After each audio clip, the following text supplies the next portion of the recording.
Y el día de hoy tenemos un hermoso mensaje que el Señor ha puesto en el corazón de su siervo para compartir con ustedes. Quiero que vayan al libro de Hechos, Hechos capítulo 14. Vamos, Hechos capítulo 14, versículo 21. Cuando lo encuentren digan amén, lo tengo. Y si no lo encontró, concentraditos en pantalla, ¿les parece?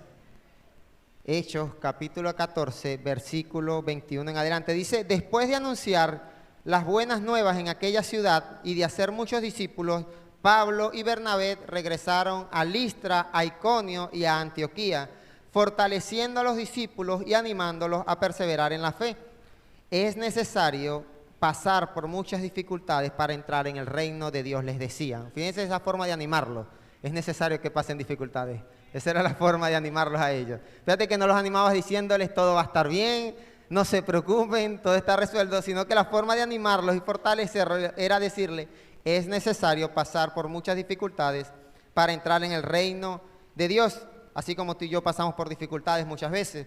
Y el versículo 23 dice que en cada iglesia nombraron ancianos y con oración y ayuno los encomendaron al Señor en quien habían creído. Amén.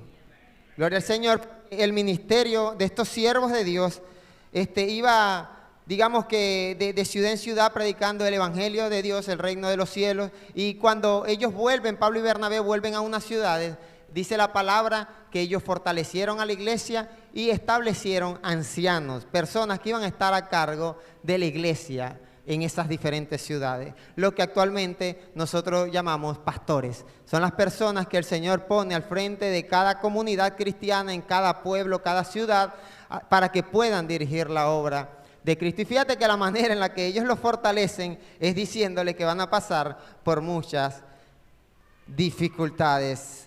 Yo quisiera leer algo para ustedes y que usted preste atención porque esto va a dar introducción al mensaje del día de hoy. Dice, querido pastor, su despacho, la presente tiene como finalidad, esto es una oveja, le hace una carta a su pastor, a su querido pastor, le dice, querido pastor, la presente tiene como finalidad hacerle saber algunas de mis inquietudes respecto a sus labores como ministro de nuestra iglesia. Acudo a esta forma poco convencional de comunicación, motivado por el hecho de que en su tiempo, hasta ahora como pastor, solo he recibido una visita a mi casa para mostrar a mí y a mi familia el interés y atención que usted desde su posición debe mostrar a cada uno de los miembros de la iglesia. ¿Está fuerte eso? Esto sin mencionar que siempre parece estar lo suficientemente ocupado antes, durante y luego de cada actividad como para sacar el tiempo de bendecir a cada una de sus ovejas. Aclarada la razón y el porqué de la carta, quisiera hacerle ver que el buen pastor del cual habla nuestro Señor Jesús da su vida por las ovejas y además está en la capacidad de sacar tiempo para ir a buscar y traer al redil aquella oveja que se ha descarriado. Pero muchas veces no parece que usted disponga de esa actitud, pastor. Pareciera que únicamente su ejercicio ministerial se basa principalmente en exponer simplemente un sermón diferente domingo tras domingo y no en seguir ese ejemplo del buen pastor. Como lo he comentado con algunos hermanos de la iglesia, muchas veces ni siquiera ha estado presente en momentos que requieren especial atención como la enfermedad de alguna oveja o cualquier otra adversidad. Querido pastor, es necesario que esté atento en su forma de dirigirse a las personas, porque muchas veces pareciera que en lugar de un pastor tenemos una especie de régimen dictatorial dentro de la iglesia. Con sus decisiones irrevocables pretende que todos hagan lo que usted quiere sin consultarle a uno si le parece o no. Sus sermones muchas veces exceden en la duración de tiempo ideal para captar la atención del auditorio y en otras ocasiones son algo cortos, como si ese mensaje no tuviese la misma importancia que el resto de sermones. Sabe que lo aprecio mucho, dice el hermano en su carta, y debo decirle con mucho cariño que estoy algo dolido por el hecho de que muy pocas veces, para no decir que nunca, me he sentido tomado en cuenta para llevar a cabo ciertas responsabilidades que considero estoy más capacitado para enfrentar que muchos de los hermanos que usted decide poner en lugar de mí. Creo que en todos los años que llevo dentro de la iglesia he demostrado alta capacidad en todo lo que anteriormente se me delegaba. Sospecho seriamente que esa decisión de marginarme le ha motivado el hecho de que en algunas ocasiones he faltado en algunas de las actividades, pero claro, usted no conoce las razones de esas fallas y le resulta más fácil echarme a un lado. Dios conoce que amo la obra y me duele la condición en la que se encuentra. No puede ser posible que ya me haya cobrado 9 veces con tanta insistencia los $20 que le pedí prestado en un momento de necesidad que tenía. Sé que ha pasado más de un año de eso, pero pareciera que usted no entendió que cuando le dije que al tener el dinero se lo haría llegar. Sin embargo, me siento algo acosado y todo eso sin pensar mucho en el hecho de que de mis diezmos y ofrendas usted se ve beneficiado recibiendo parte de ellos. Va cerrando ya la carta diciendo: querido pastor, le animo seriamente a cumplir con sus responsabilidades dentro de la iglesia. Su esposa y sus hijos en ciertas ocasiones no han estado presentes en algunas actividades importantes y usted, por otros asuntos que al parecer le parecen de mayor importancia, ha faltado a un par de actividades dominicales en menos de un año. Póngase al día con su hogar, porque si no está en capacidad de gobernar su casa, ¿cómo aspira a gobernar usted la iglesia? Le animo a leer 1 Timoteo 3, versículo 5. Cierro esta carta, pastor, informándole que sus proyectos de trabajo en ocasiones consumen demasiado tiempo a los que formamos parte de la iglesia. Le recuerdo que el llamado a tiempo completo lo ha recibido usted. Nosotros, las ovejas, tenemos ocupaciones y asuntos personales que resolver y atender. Es necesario un equilibrio y que usted entienda que el responsable del correcto funcionamiento de las cosas en la iglesia es usted. Para eso es el pastor. Es posible que nuevamente esté ausente por unas semanas, ya que iré a visitar a mi hija y a mis 2 nietos en la ciudad de Chicago. Le informo para que no tome represalias injustas por mi ausencia. Dios le bendiga atentamente. El hermano que escribió la carta, no vamos a revelar el nombre. Mi hermano, hay algo que la iglesia de estos tiempos no ha comprendido a la perfección. Y lo primero lo vemos en la lectura que teníamos en el libro de Hechos. Y es que es necesario que en cada ciudad donde hay pueblo de Dios haya un anciano, un obispo, un pastor al frente de la obra. Y eso es un principio bíblico que está establecido en la palabra del Señor. No es un capricho de las personas, no es un capricho de las iglesias. Y cuando se establece en una iglesia un siervo de Dios, como en el caso de esos ancianos que Pablo y Bernabé con oración y ayuno los encomendaron, los pusieron al frente de la obra, es con el propósito de que usted y yo, como ovejas que somos, tengamos una figura a quien seguir, una figura a quien rendirles cuenta y una figura que con su presencia nos va a bendecir. Pero muchas veces se le olvida a la oveja común que el pastor es otro ser humano igual que usted, que el pastor tiene un proceso quizás mucho más complicado que el que usted pasa en su día a día, que es posible que las mismas adversidades que usted presenta, las mismas razones por las cuales usted en ocasiones deja de venir a una actividad de iglesia por algún problema, por alguna adversidad, es posible que el pastor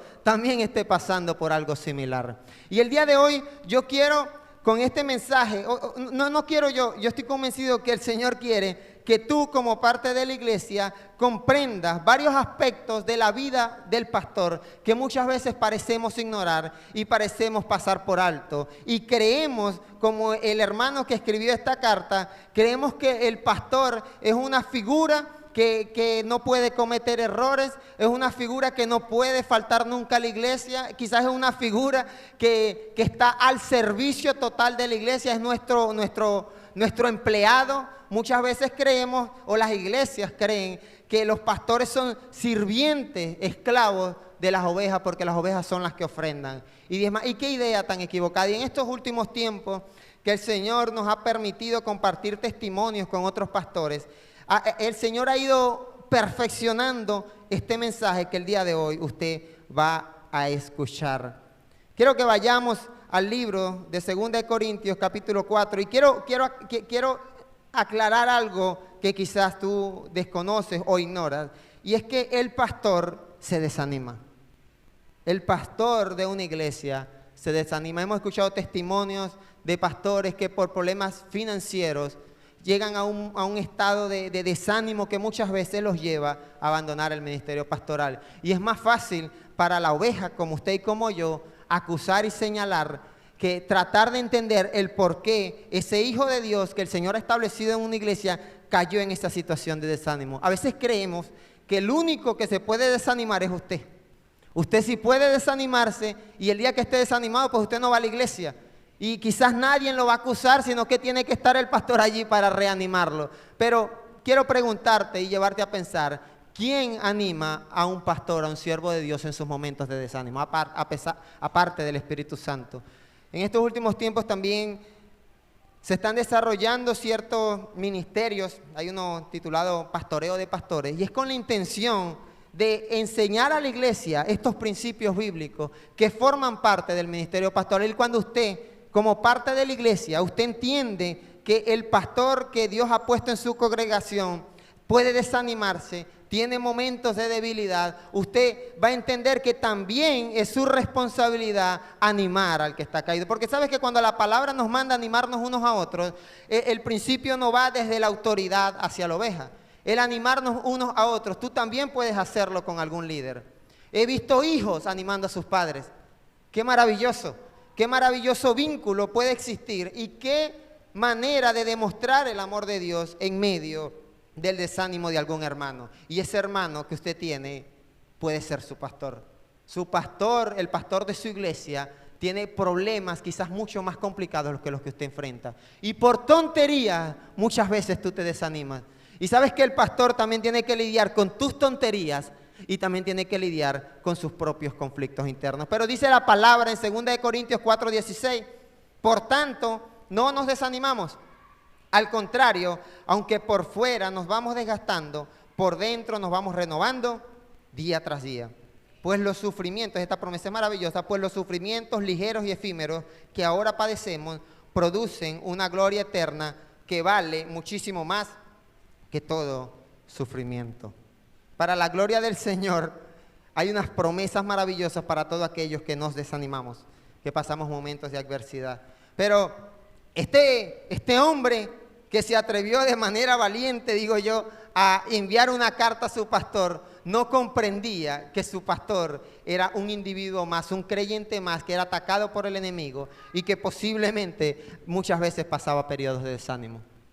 Y yo me pregunto, en esos periodos de desánimo, ¿qué hacía el hermano que escribió esa carta para animar a su pastor? ¿Qué estaba haciendo él? ¿O qué haces tú en los momentos que quizás tu pastor está desanimado? El pastor que Dios ha puesto al frente de tu congregación. ¿Solamente estás para escribir una carta y criticar porque el pastor no te saludó? Porque el pastor quizás anda cabizbajo y anda distraído y no notó tu presencia y te pasó por un lado y ni el Dios te bendiga. Pero quizás es posible que esa figura que el Señor ha establecido esté pasando un proceso. Y es más fácil para ti desde tu posición o desde nuestra posición decir el pastor está como bravo. El pastor anda como amotinado. Seguro no le hizo desayuno a la esposa. ¿Y por qué viene a pagar el pastor sus molestias y sus conflictos conmigo? ¿Para qué viene a la iglesia si no va a saludar, si siempre está con esa cara de burro amarrado, dicen los venezolanos? Pero no entendemos o no entiende la iglesia que el pastor también puede pasar procesos de desánimo. Puede cansarse muchas veces. ¿Sabes por qué puede desanimarse un pastor? Por tu falta de interés en la obra del Señor. O sea, es posible que tú seas el causante muchas veces de que el líder, el anciano que está puesto en la obra del Señor esté desanimado. Porque quizás ese pastor ha batallado contigo, motivándote, dándote palabra, animándote en todo momento. Y tu actitud de no me interesa nada puede generar. Y después que el pastor está desanimado y tú lo ves cabizbajo, ¿qué le pasará al pastor? Le falta unción de Dios. Parece que la unción de Dios se le está escaseando en estos tiempos. El pastor se desanima. Primera verdad que estamos compartiendo ciertos pastores en estos tiempos, nos hemos comprometido con la iglesia de Cristo, porque es un compromiso con usted, enseñarles principios bíblicos y cómo usted puede participar en el desarrollo de los ministerios pastorales, no solamente de su iglesia, sino de otras iglesias también. Vamos a Números capítulo 12. Otra verdad que parece que se nos olvida.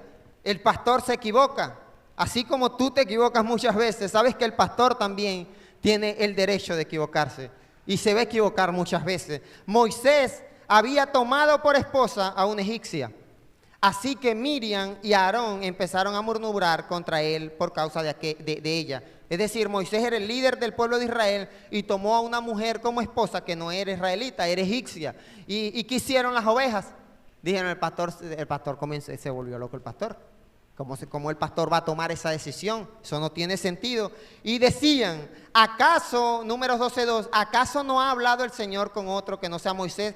Comenzaron a cuestionar por el error de Moisés de tomar una mujer que no era israelita. ¿Qué hizo el pueblo? Comenzó a cuestionar su autoridad. ¿Acaso Dios no puede hablar por otro que no sea Moisés? No nos habla. ¿Será que Dios no puede utilizarme a mí para predicar? Porque si el pastor cometió ese error, yo creo que quizás Dios no lo está ministrando, no está hablando a su vida como debería. Y el Señor dice la palabra que oyó las murmuraciones de estos dos sujetos. Moisés, quiero que quede claro, Moisés cometió un error. Tomó una mujer que no era israelita y la ley establecía que eso no se podía hacer. Pero incluso en su posición y luego de cometer este error,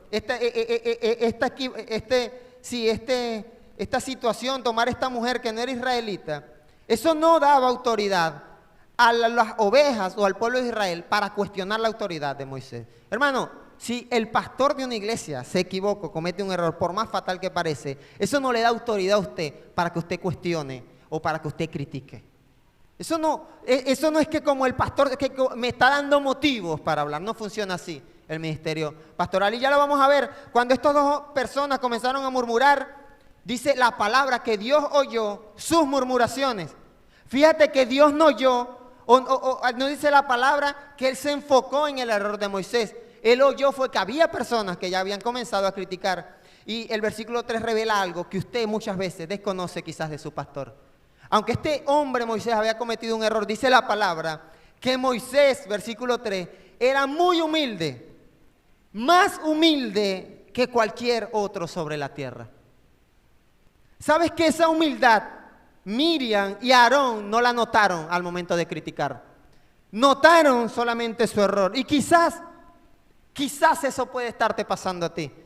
Quizás tú solamente ves el error del ministerio pastoral, pero quizás no estás viendo esas características y esas cosas que dice la palabra que en Moisés era la humildad. Dice la palabra que era el hombre más humilde sobre la tierra en esos tiempos. Y cometió un error, pero su humildad seguía estando allí. Y te puedo asegurar que su humildad ante los ojos del Señor era más notoria que quizás su error. Pero tú como individuo, como parte de la iglesia, tienes que aprender a ver a través de los ojos de Dios. Porque cuando tú comprendes que Moisés se equivocó, cometió un error quizás catastrófico, en estos tiempos sería algo fatal, pero dice la palabra que Dios miró la humildad de Moisés. Y entonces la ira del Señor, versículo 9, se encendió, contra Moisés no. Se encendió contra los que estaban criticando a Moisés y murmurando. Y el Señor se fue. Y tan pronto como la nube representaba la presencia del Señor, dice la palabra que se había bajado la presencia del Señor en una nube, la nube se apartó de la tienda, a Miriam se le puso la piel blanca como la nieve y cuando Aarón se volvió a ella, vio que tenía una enfermedad infecciosa. Entonces le dijo a Moisés, al que ellos habían criticado, al que ellos habían cuestionado. Es como cuando usted habla de su pastor a sus espaldas y usted le dice, pastor, tengo un problema, ore por mí. Algo así le pasó a estas personas. Entonces Aarón le dijo a Moisés, te suplico, mi Señor, que no nos tomes en cuenta este pecado que hemos cometido tan neciamente. No la dejes como un abortivo que sale del vientre de su madre con el cuerpo medio deshecho. Moisés, en su humildad, le rogó al Señor, oh Dios, te ruego que le sanes. ¿Sabes que hay muchos siervos de Dios en estos tiempos? Padeciendo lo que padeció Moisés. Siervos de Dios con humildad, con compromiso por la obra, con disposición. Siervos de Dios con un corazón que no guarda rencor. Y sabes que hay personas como Miriam y Aarón que solamente ven el error. Y esa persona, ese Moisés había llevado a cabo una labor tan hermosa con el pueblo de Israel. los había sacado de Egipto con grandes proezas, había hecho, oró al Señor, granizo, plagas, o sea, una cosa sobrenatural. Y Moisés se equivocó. ¿Y qué hizo el pueblo? A señalarlo. Te repito, ningún error de un líder de la iglesia te autoriza a ti para señalar y criticar y cuestionar su autoridad. Porque así como tú te equivocas, muchas veces te equivocas y muchos errores cometes en tu andar, el pastor también puede equivocarse y se va a equivocar. Es un principio bíblico que lo vemos en Moisés. Así que yo te recomiendo, como hermano en Cristo, evita murmurar absolutamente nada en contra de los líderes de la iglesia. Evítalo. Porque estos tipos, estas personas se atrevieron y el Señor se encendió en ira contra ellos. Es posible que muchas de las consecuencias que el cristiano en estos tiempos padece es porque no entiende que la figura de autoridad que Dios establece va respaldada por el poder de Dios. Y sabes que hay algo que parece que ignoramos, y es que Dios respalda a sus siervos incluso cuando ellos se equivocan y cuando ellos cometen errores, y Él mismo se encarga de procesarlos. No te encargas tú de criticarlos. No son tus críticas y tus murmuraciones las que van a ayudar a levantar al pastor, al líder que ha caído. Vamos a hablar de un hombre maravilloso llamado David. Fue rey, fue un maravilloso rey, el que derrotó a Goliat. Lo derrotó antes de ser rey. Imagínense esa campaña electoral que hizo David. Con tamañito fue y mató al gigante, que es una campaña electoral y dice que el pueblo este es el rey que necesitamos. La gente lo quería y lo amaba. Pero ¿sabes qué? Pasó algo con David que cometió un error muy grave, y es que cometió homicidio y se quedó con la mujer del que mató. Eso hizo él. Pero antes de hacer eso, cometió adulterio. Entonces, él dice la historia que él vio a una mujer desde su balcón de rey, o sea, estaba en una posición chévere, vio a aquella mujer desnuda, la codició como era el rey, la tomó para sí, se acostó con ella, la embarazó, luego asesinó al marido de la mujer y luego se quedó con ella. Eso es un error, mi hermano. ¿Qué pensaría usted si el pastor de una iglesia en estos tiempos haría algo así? Adulterio y asesinato. Este David se equivocó, cometió su error. Pero ¿sabes qué? El que se encargó de castigarlo y de hacerle ver su error no fue el pueblo. Fue el mismo Dios por medio de un profeta llamado Natán. Y en 2 Samuel 12:9 vemos cómo Dios procesa al líder que ha puesto al frente de su pueblo. ¿Por qué entonces despreciaste lo enfrente al Señor por medio del profeta? ¿Por qué entonces despreciaste la palabra del Señor haciendo lo que le desagrada? Asesinaste a Urías, elitita, para apoderarte de su esposa. Lo mataste con la espada de los amonitas. Por eso el castigo de Dios para el líder. Por eso la espada jamás se apartará de tu familia, pues me despreciaste al tomar la esposa de Urías, elitita, para hacerla tu mujer. Y David dijo, he pecado contra el Señor, reconoció David. El Señor ha perdonado ya tu pecado, le dice Natán, no morirás. Sin embargo, tu hijo, el que engendraste en pecado, él sí va a morir, pues con tus acciones has ofendido al Señor. Mi hermano, yo quiero decirle algo que va a sonar, no sé cómo suena a tus oídos, pero es que la autoridad que Dios establece, incluso cuando comete sus errores, tiene el respaldo de Dios. No es que Dios acepta sus errores. No es que Dios dice, no, Él es mi líder, Él puede hacer eso. No, es que Dios respalda de una manera que lo va a restaurar. No lo va a desechar, porque David representaba el linaje por medio del cual nuestro Señor Jesucristo iba a venir al mundo. Y a pesar de ese error catastrófico, fíjate que esa promesa del Señor para su vida se cumplió. Y en nuestro Señor Jesucristo terminó naciendo del linaje de David. Y no fue porque David fue un rey perfecto. O sea que tu pastor o el líder de la iglesia no tiene que ser perfecto para que la obra funcione. Y que él no sea perfecto y que él se equivoque no te da a ti autoridad ni te capacita para criticar y señalar. Es el Señor el que se encarga de restaurar. Él respalda, y quiero que tengas esto presente, el Señor respalda a sus siervos incluso cuando ellos se equivocan y cometen errores. Dicho esto, continúa la historia allí del rey David. Natán volvió a su casa y el Señor hirió al hijo de la esposa de Urías a la esposa de Urías, le había dado a David, el hijo que la esposa de Urías le había dado a David, de modo que el niño cayó gravemente enfermo y David se puso a rogar a Dios por él, ayunaba y pasaba las noches tirados en el suelo y los ancianos de su corte iban a verlo y le rogaban que se levantara, pero David estaba como líder, estaba afligido. ¿Sabes? Él estaba postrado ante la presencia del Señor llorando y él se resistía y se negaba a comer con ellos. 7 días después de toda esta aflicción, el niño murió. El hijo del rey David falleció, producto de su pecado y de su error. Y los oficiales de David tenían miedo de darle la noticia, pues decían, si cuando el niño estaba vivo le hablábamos al rey y no nos hacía caso, se va a volver loco cuando le digamos que el hijo se murió. Pero David, al ver que sus oficiales estaban con la chismoseadera, con el chuc, chuc, chuc, ¿sabe que los líderes de la iglesia se dan cuenta cuando usted anda con su cosa? Cuando usted anda con su cara así, que el Señor le ha dado a los líderes de la iglesia cierto discernimiento que excede quizás el discernimiento suyo. Así que cuando usted anda así como achacoso, inconforme, yo estoy convencido que el pastor que recibió la carta de este hombre ya sabía que ese varón tenía todo eso en su corazón, lo percibía. Y David dijo, esta gente anda con algo. Están cuchicheando, dice la versión allí. Se dio cuenta de que le había pasado algo. Y les preguntó, ¿ha muerto el niño? Y ellos le dijeron, se murió el niño, ha muerto. Entonces David se levantó, enseguida se bañó, se perfumó, se puso bonito, se vistió y se fue a la casa del Señor y se puso a adorar, porque su hijo había muerto.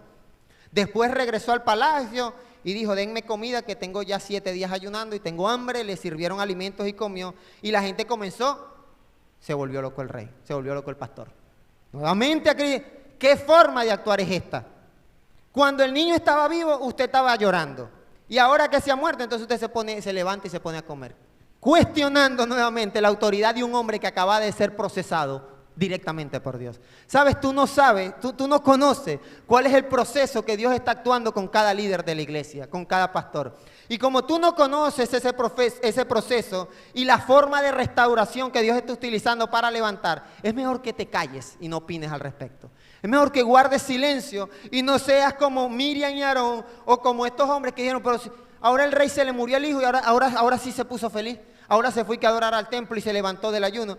Y David les responde, cuando el niño estaba vivo, yo ayunaba y lloraba, pues pensaba, ¿quién sabe? Tal vez el Señor tenga compasión de mí y permita que el niño vivo.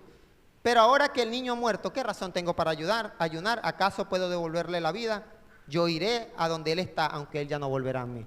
Fíjate la perspectiva del asunto desde la vista de David. Cómo él vio el problema, cómo él vio su circunstancia por la cual él estaba pasando y cómo la veían los demás. Hermano, lo que para ti te puede parecer absurdo de un líder de la iglesia, puede ser que en lo espiritual y para Dios sea parte de un proceso. Entonces, como tú desconoces eso, yo te animo a que guardes silencio y no cuestiones la autoridad que Dios ha puesto. A veces, como ovejas, no entendemos, nos parece locura como este hombre estaba llorando porque el hijo se murió y ya se le quitó el luto, pero desde su perspectiva y de la perspectiva del proceso que el Señor lo estaba llevando a tener, era que ya el niño, él estaba pidiendo misericordia para que el niño viviera, pero ya Dios había determinado algo, y luego de que él lo determinó, él entendió, ya el Señor ha tomado su decisión, ha cumplido su palabra, yo me levanto y continúo siendo rey y continúo ejerciendo mi función. O sea que el pastor se equivoca, pero Dios respalda a los líderes, a los pastores, incluso en sus errores, para restaurarlos. Entonces, si tú no vas a formar parte de ese proceso de restauración, como Natán, sino que vas a ser como esta gente que se volvió loco el rey, o vas a ser como mira lo que hizo el pastor, a señalar cualquier cosa equivocada, sin ver la humildad, sin ver el proceso, es mejor, mi hermano, que guardes silencio. Y solamente comprendas desde tu perspectiva, el pastor se equivoca, pero Dios tiene algo con él. Dios lo va a procesar y lo va a restaurar. Muchos siervos de Dios han cometido errores, ¿sabes? Muchos errores catastróficos. Pero eso en ninguna manera nos autoriza a nosotros para hablar de ellos. El Señor se encargará de restaurarlos, de castigarlos. Eso es un asunto entre Dios y su siervo. Usted, como oveja, ya le vamos a decir que puede hacer. Lo primero en este punto es no murmurar, no hablar nada, absolutamente nada en contra de los líderes que el Señor ha establecido. Hermano, seguimos hablando de David. y extrayendo verdades en relación al ministerio pastoral, es que el pastor tiene problemas familiares. El pastor tiene problemas familiares. ¿Sabes que cuando leí la carta me doy cuenta que él le cuestiona, el hermano le cuestiona al pastor de que muchas veces sus hijos no iban a la iglesia? Y él lo acusa, le dice, no, si tú no estás en capacidad de gobernar a tus hijos, ¿cómo tú vas a estar gobernando la iglesia? Él lo acusa de esa manera. Pero sabes que el pastor se enfrenta a los mismos conflictos que tú como padre te enfrentas. ¿Sabes que si tu hijo no te hace caso a ti, no creas que el del pastor sí le va a hacer caso porque él es el pastor? Es posible que quizás el enemigo se levante más en ese hogar porque sabe que es un siervo de Dios que en el hogar tuyo. Y tú no soportas al hijo que tiene. O sea, estás que lo matas a palo.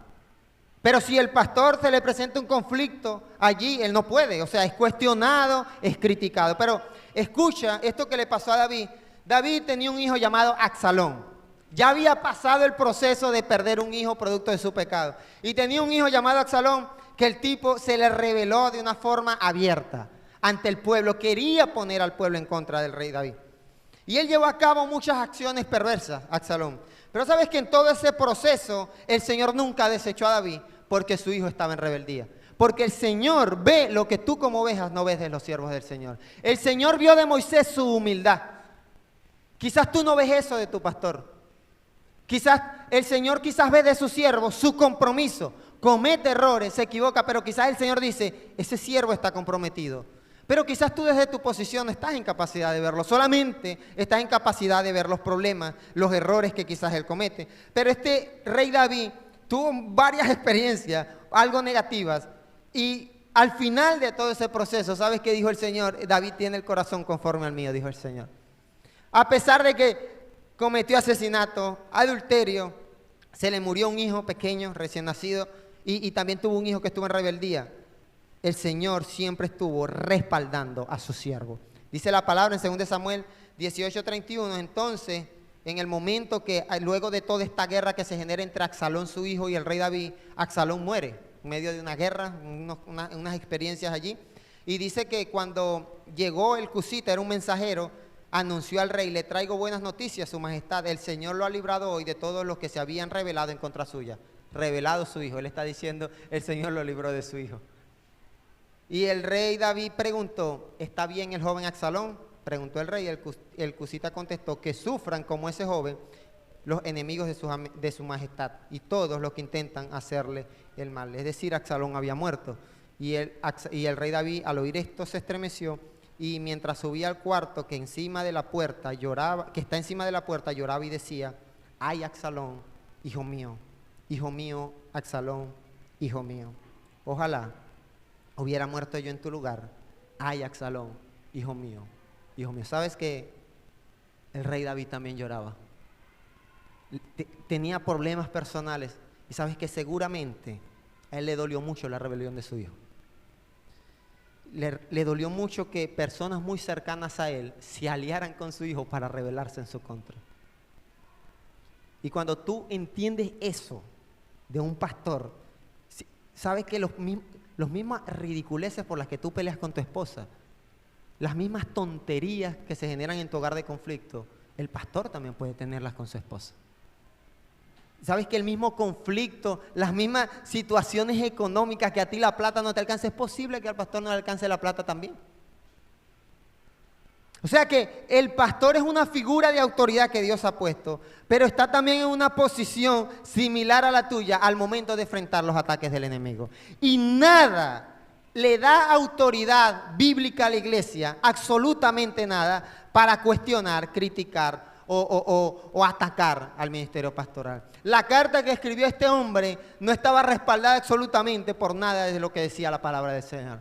Estaba respaldada por sus impulsos, por su arrogancia, por su altivez de espíritu. Pero cuando vemos que hombres como David, que vivieron una vida de obstáculos, de adversidad, de dificultad, pasó momentos de tristeza extrema y seguimos viendo que Dios seguía respaldándole y apoyándole y levantándole y restaurándole y en todo momento a favor de él. Tú debes entender que lo que Dios ha puesto al frente de su obra tiene su respaldo, y cuando tú te rebelas en contra de lo que Dios ha establecido, te estás rebelando contra Dios. Absalón no se había rebelado solamente contra su padre, se había rebelado contra el rey de una nación y se había rebelado contra el siervo de Dios que Dios mismo había establecido. Dios mismo había ungido, por medio de un profeta, había ungido a David como rey de Israel. Y el error de Absalón no solamente fue rebeldía en contra de su padre, es rebeldía en contra del ungido del Señor. Así que no seas como Absalón. Cuando veas a tu pastor en problemas familiares o te enteres, por ahí escucha al pastor peleando con la esposa, están pegándole gritos, casi mata al hijo a punta de gritos.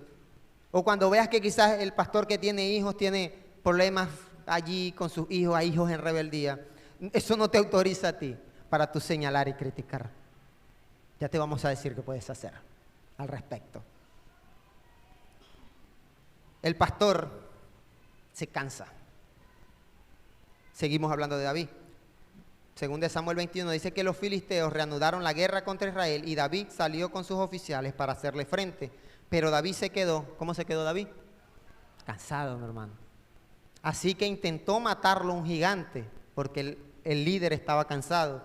Llamado, bueno, miren ese nombre allí, para los que son creativos con los nombres de los niños, que iba armado con una espada nueva y una lanza de bronce que pesaba más de 3 kilos. Una espada de más de 3 kilos, bueno, yo no sé mucho de espada, pero yo creo que era suficiente para matar al rey David, que aunque era un rey y que usted lee su historia, era un rey que había conquistado, que había ganado batallas, llegó un momento que otra vez los filisteos otra vez a pelear. Y dice la historia que David se cansó. ¿Sabes que tu pastor se cansa?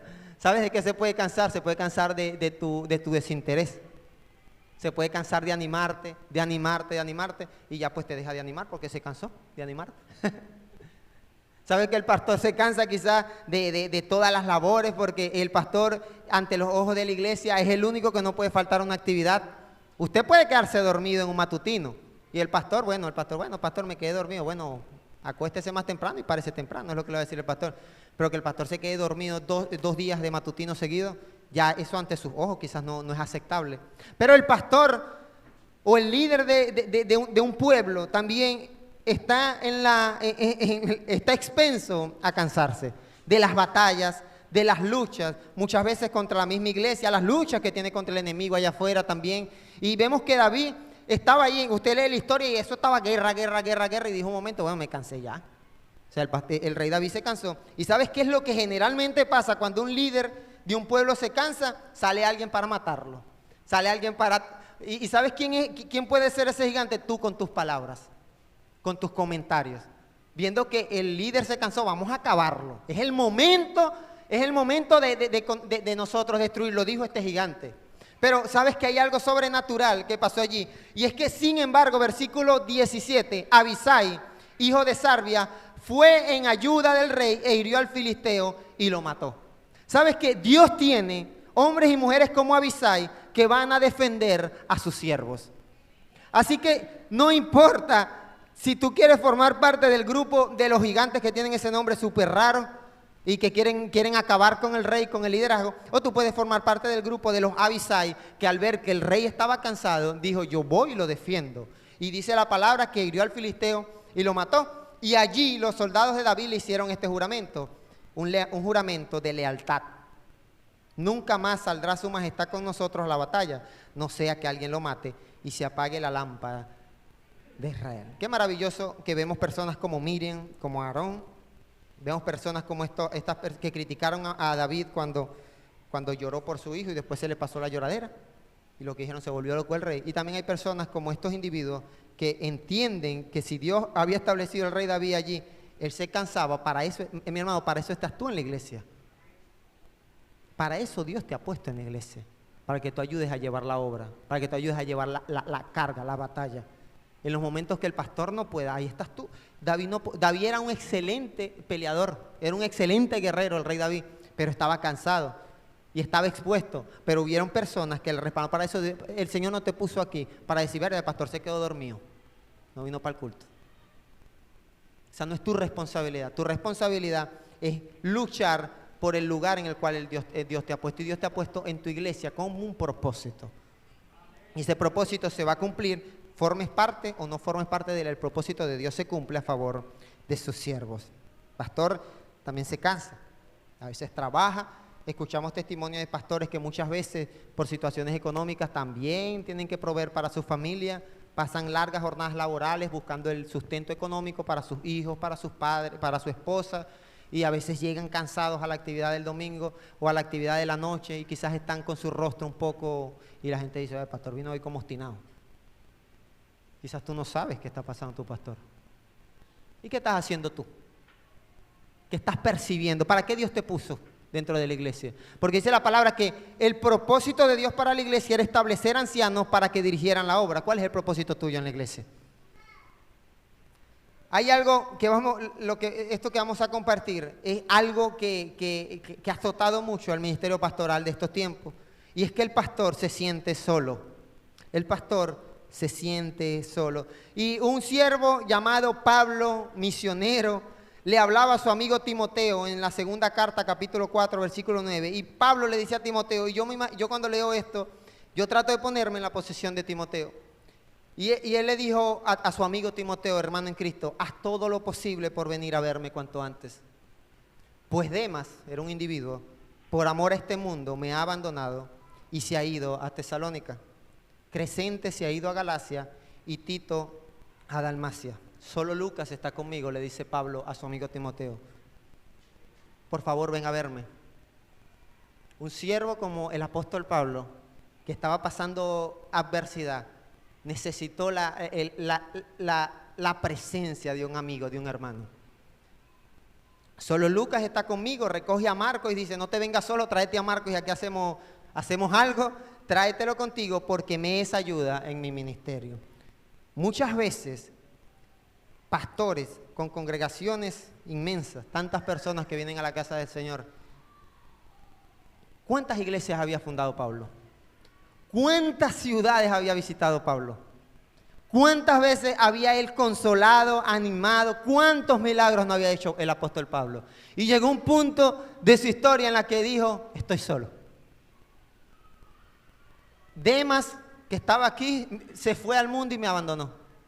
Este otro sujeto, Crescente, se fue a otro lugar. Tito también se fue. Necesito tu compañía. Le habla Pablo. Yo lo imagino él hablándole a un amigo: ven a acompañarme.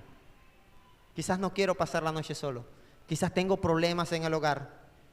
Quizás tengo problemas financieros y solo quisiera conversar un rato contigo, desahogarme. Y sabes que eso lo padece tu pastor y los pastores y los líderes que el Señor ha establecido dentro de la iglesia del Señor. Y Pablo sigue hablando con Timoteo. Timoteo era muy amigo, muy cercano de Pablo, y él le dice: en mi primera defensa, versículo 16, nadie me respaldó, sino que todos me abandonaron, que no les sea tomado en cuenta. Qué maravillosa actitud de Pablo. ¿Sabes que hay luchas que el pastor de la iglesia enfrenta que no tiene pero el respaldo, pero muchas veces quizás ni de la familia? Y no hay personas como Tito y como Marcos que quizás estén dispuestos, vamos a apoyar. Pero el Señor, hay una promesa maravillosa, pero el Señor estuvo a mi lado y me dio fuerzas para que por medio de mí se llevara a cabo la predicación del mensaje y lo oyeran todos los paganos, y fui librado de la boca del león. Hermano, personas que ni los buenos días quieren darle al siervo de la iglesia, ni el Dios te bendiga.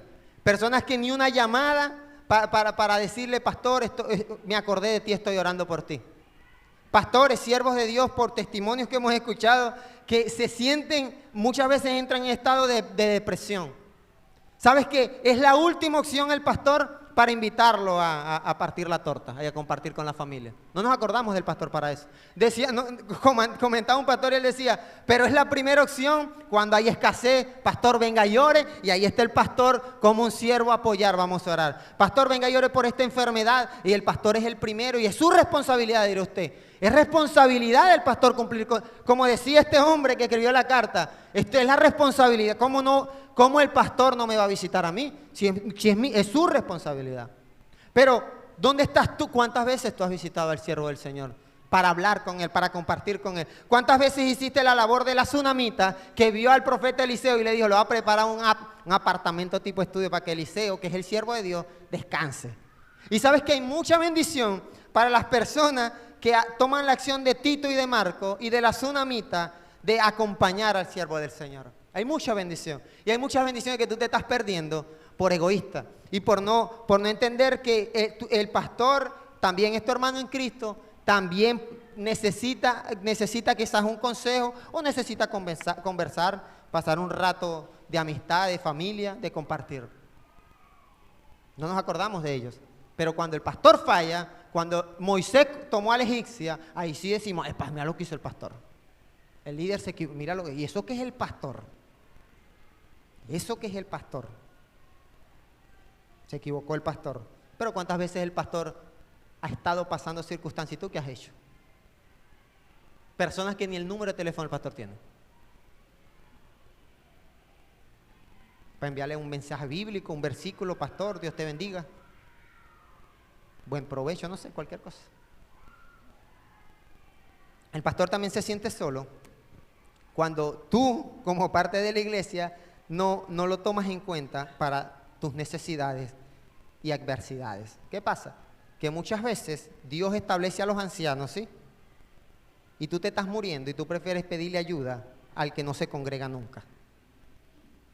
Esa es tu primera opción. O tú prefieres un consejo de cualquier otra persona, pero no comprendes que el pastor o la autoridad que el Señor ha puesto es para bendecir tu vida. Te estás perdiendo de muchos consejos maravillosos.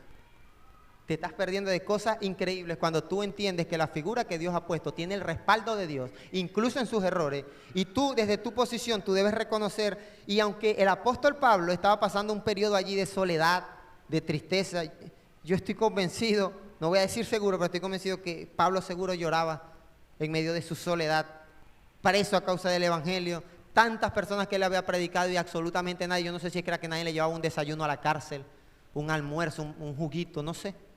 Pero Pablo le dice con mucha sinceridad a Timoteo, estoy solo, me han abandonado. Y muchas veces tú vienes a la iglesia y tienes abandonado al líder y al pastor que el Señor estableció. Solamente vienes a la iglesia, pero no entiendes. Y ahorita vamos a compartir unas estadísticas allí que muchos siervos del Señor padecen este asunto de sentirse solos. Y por último, para que cerremos con todas estas verdades, que yo sé que si tú las asimilas van a ser de bendición para tu vida y para la iglesia, el pastor tiene oposición. Y esa oposición a veces eres tú mismo. Dice Pablo a Timoteo, Pablo le habla a Timoteo como un hermano en Cristo y le cuenta los asuntos. Mira, me siento solo, fulano me dejó. Yo me imagino un pastor diciéndole, nosotros ahorita en esto de pastoreo de pastores compartimos experiencias ministeriales con otros pastores y nos contamos asuntos que quizás dentro de la iglesia no hay personas muy maduras para tratar. Mira, pastor, se me presentó en mi iglesia este conflicto, bueno, vamos a orar, vamos a respaldarnos. Esa es la idea de toda esta iniciativa que se ha levantado en estos tiempos. El pastor tiene oposición. Pablo le dice a Timoteo, mira, por allá una hermana se puso a chismosear de mí, por allá una hermana, bueno, eso anda visitando hermanos en casa para criticar el sermón de cada domingo. Bueno, no sé cuáles eran los asuntos, pero Pablo le dice a Timoteo, Alejandro el herrero me ha hecho mucho daño, el Señor le dará. Dígalo sin miedo, hermano. Su merecido le va a dar Dios al Señor a todos los Alejandros que se levantan en contra de los siervos de Dios. Los Alejandros el herrero de esta historia, ¿no? Con el perdón y de los Alejandros del auditorio. Alejandro el herrero, hermano, personas que son dañinas, tóxicas para los liderazgos. Personas que literalmente no aportan absolutamente nada. O sea, creen que con su presencia están aportando y no se dan cuenta que con su presencia a veces hacen daño, como este hombre llamado Alejandro el herrero. Aparte, bueno, tenía una profesión. Pablo le recomienda a Timoteo, cuídate tú también de él, porque se opuso tenazmente a nuestro mensaje. El líder de la iglesia muchas veces hay como la percepción, ¿sí?, de que como el pastor tiene oposición, seguramente que lo está haciendo mal. Pues si lo hiciera bien, ¿sí?, pues nadie se opusiera. Sí, es como la idea. Yo quiero llevarte a pensar el ministerio del apóstol Pablo y cómo a este tipo tenía la valentía de oponerse al apóstol Pablo. Alejandro el herrero se opuso tenazmente. O sea, el tipo estaba firme en contra del apóstol, en contra del siervo del Señor. Y en estos tiempos el Señor ha levantado en diferentes iglesias, el Señor ha levantado muchas personas que están allí batallando en contra de este tipo de sujetos. Alejandro el Herrero puede ser mujer, puede ser hombre, puede ser niño, puede ser joven. Personas que son tóxicas a los ministerios, que son utilizadas por el enemigo para destruir ministerios, para desanimar. Hay influencia diabólica muchas veces en personas que forman parte de la iglesia, que con su presencia no estás aportando nada muchas veces. Te dejas utilizar por él. Recuerda que Jesús le dijo a Pedro, apártate de mí, Satanás. Muchas personas que a veces se oponen a todo lo que el pastor hace. Lo hace bien, se opone. Le buscan ni la quinta, la sexta pata al gato. O sea, no puede, no. Siempre está el error, siempre está, no debió hacerlo de esta manera. Pero hay una maravillosa promesa para los siervos del Señor, es que el Señor le dará. Dígalo, el Señor le dará, no tenga miedo. Si usted no es un Alejandro el Herrero, usted tiene que decir, el Señor le va a dar su merecido a los Alejandros el Herrero de cada iglesia, no solamente de la congregación de Cristo, porque hemos venido orando en estos últimos tiempos por los pastores de nuestra zona, porque todos ellos pasan por estas adversidades. Hermano, algunas estadísticas relativamente recientes, esto lo compartimos en el Congreso Fortaleza en Cúcuta, y yo quiero compartirlas con ustedes, unas estadísticas. Recientes estudios, escuche esto, recientes estudios estiman en promedio 50 a 57 pastores dejan el ministerio a nivel mundial cada día. Entre 50 y 57 pastores dejan el ministerio, se cansan del asunto y tiran la toalla, como decimos aquí. Estos estudios continúan señalando varias estadísticas inquietantes. El 70% de pastores entrevistados no tienen a alguien a quien consideren un amigo cercano. Iglesias con miles de personas. Y hay estadísticas que dicen que el 70% de los pastores no tienen un hermano en Cristo de confianza al que pueda decirle, hermano, tengo pelea con mi esposa. Tengo lucha, mis hijos se están rebelando. Necesito que me apoyes. Y esas mismas personas dicen que no lo hacen, se sienten solos por temor a contar eso y que después esa persona salga y diga, el pastor está matándose con la esposa ya. El 33% de los pastores confiesan haber estado involucrados en un comportamiento sexual inapropiado. Eso es una locura para sus oídos. Que el pastor tenga comportamiento sexual inapropiado, que quizás se vea tentado por la pornografía, quizás se vea tentado, seducido por otras mujeres. Eso es alarmante. El 70% de los pastores se sienten extremadamente mal pagados. Yo les he compartido a ustedes que es la responsabilidad de la iglesia sostener financieramente a los siervos del Señor. Y esa estadística de que muchos pastores abandonan el ministerio ha sido motivado por situación financiera. Porque la misma crisis económica que te está atacando a ti y que tú ni para los diezmos te alcanza, ni para las ofrendas te dan. No, pastor, esta semana no me dieron los números para darle al Señor. Esa misma situación la pasa el pastor. ¿Y sabes qué si hace el pastor? Le cumple al Señor. Y son cosas que tú tienes que aprender a percibir. El 90% de los pastores informan que trabajan entre 55 y 75 horas por semana. Eso es explotación laboral. A nivel laboral, eso es explotación laboral. El pastor visita, el pastor estudia, el pastor tiene que volver a visitar, el pastor tiene que llegar temprano a la iglesia, el pastor generalmente es el último que se va de la iglesia y el 90% dice, no, estamos explotando laboral, a nivel laboral, pero entendemos que el Señor da la recompensa.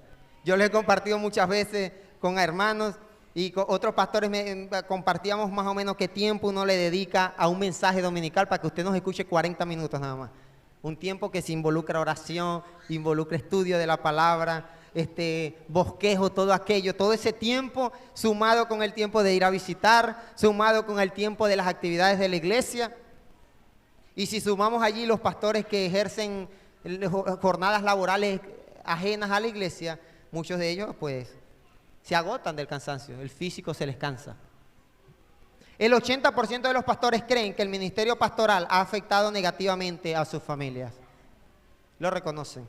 El 80% de los pastores que entrevistaron, eso fue una universidad en Estados Unidos, ellos creen que el ministerio ha afectado sus familias de forma negativa.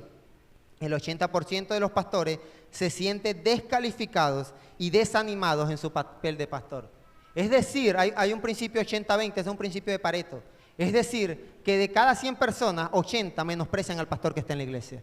O lo descalifican, quizás no lo menosprecian abiertamente, pero no le dan no lo perciben como la autoridad que Dios ha puesto. Se sienten descalificados y desanimados en su papel y en su función. Más estadísticas inquietantes. El 50% de los pastores están tan desanimados que abandonarían el ministerio si pudieran, pero no tienen otra forma de ganarse la vida. O muchas veces hay pastores que están, pero hermanos, por el piso y están batallándola, luchándola, porque entienden que Dios les ha dado un llamado. Y tú dejas de venir a la iglesia, pues te peleaste con tu esposo. Por eso ya tú dejas de venir a la iglesia. Y es posible que el líder haya peleado con su esposo, igualito tenga que venir a sonreírte y a decirte Dios te bendiga, mi hermano. Animarte, a darte una palabra, un mensaje. Esto es crítico, muy triste, y yo creo que esto puede exceder. El 80% de los graduados de seminarios y Biblia que ingresan al ministerio abandonan el ministerio pastoral dentro de los primeros 5 años. Siervos que se preparan en un seminario, un instituto bíblico, con la intención de servir, hermano. Inician el ministerio y ante los 5 años el 80% abandona. Esa es la razón por la que hay muchas iglesias sin pastor. Porque seguro el pastor se cansa, el pastor se siente solo, el pastor se desanima y no hay absolutamente un Timoteo que esté allí. Yo te visito, mi hermano. Yo te animo. Yo sé, pastor, tú cometiste ese error, pero vamos a orar porque el Señor te va a restaurar. No hay personas como Natán que ayuden a restaurar, sino muchas veces personas tóxicas, dañinas para el ministerio, no solamente pastoral, sino que quieren, escuche esto, quieren estorbar el ministerio de la iglesia, pero el Señor les va a dar su merecido. Convencidos estamos todos los pastores de esto. El Señor les da su merecido. Y la última estadística lamentable es que el 70% de los pastores constantemente luchan contra la depresión. Sí. Son estadísticas.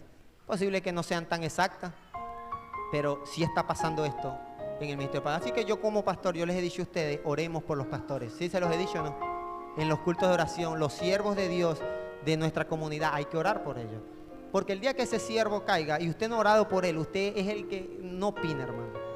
Quiero que te pongas sobre tus pies y vamos a cerrar con 2 versículos, porque yo te he dicho todas estas luchas de los siervos del Señor, pero hay solución. O sea, no, el Señor va a dar su merecido a los enemigos, el Señor va a hacer todo aquello, pero hay 2 versículos que quiero compartir, 2 versículos. Tercera de Juan, capítulo 1 y 2, el anciano, que es Juan el anciano, al querido hermano Gallo, hay otro nombre para un hijo, al querido hermano Gallo, a quien amo en la verdad. Gallo era un pastor, y el apóstol Juan le envió una carta a su querido hermano Gallo. No sé cuánto, no fue como la carta del individuo al principio, no fue esa carta. No sé si tú le envías una cartita, un mensajito allá a tu pastor. Mira la carta como la inicia: querido hermano. Yo quisiera iniciarla diciendo: querido pastor, oro para que te vaya bien en todos tus asuntos y goces de buena salud, así como prosperas espiritualmente. Esta carta, 5 líneas, más eficaz que todo ese disparate que escribió aquel pastor, aquel hermano a su pastor. Una carta extensa, estructurada. Pero el anciano le dice a Gallo: querido pastor, querido hermano, yo oro para que te vaya bien en todos tus asuntos. Esos asuntos son económicos. Yo oro para que tú no discutas con tu esposa, para que ustedes se amen. Yo oro para que tus hijos sean obedientes. Yo oro para que la platica te alcance para comprarte tu ropita, tus estrenos, tu alimento. Yo oro para que el aire acondicionado no se te queme y tengas que pasar calor. Es más, yo oro para que el colchón ese esté ortopédico en todo tiempo, cómodo, para que tú puedas levantarte el día domingo, no con la espalda cansada o con el cuello torcido. Yo oro para que todos tus asuntos marchen bien y goces de buena salud, que a ti no te dé ni una gripe, mi hermano pastor, para que tú puedas venir a la casa del Señor y bendecirnos con tu presencia, así como prosperas espiritualmente. Además, no solamente buena salud, también que prosperes espiritualmente. Yo oro para que nuestros pastores sean inspirados por el poder del Espíritu Santo para dar palabra de bendición, palabra de ánimo, palabra de vida. Yo oro para que nuestros pastores sean llenos del poder de Dios, para no dejarse seducir por las tentaciones del enemigo, por las concupiscencias, para que cuando llegue la tentación, para que cuando llegue el conflicto, ese pastor esté firme en la roca, porque tus oraciones han formado parte de ese ministerio. Y esa, mi hermano, es tu responsabilidad. Para eso el Señor te ha puesto en este lugar. Si tú le quieres escribir una carta, no tomes ese ejemplo que leímos al principio. Dile: querido pastor, estoy orando por ti.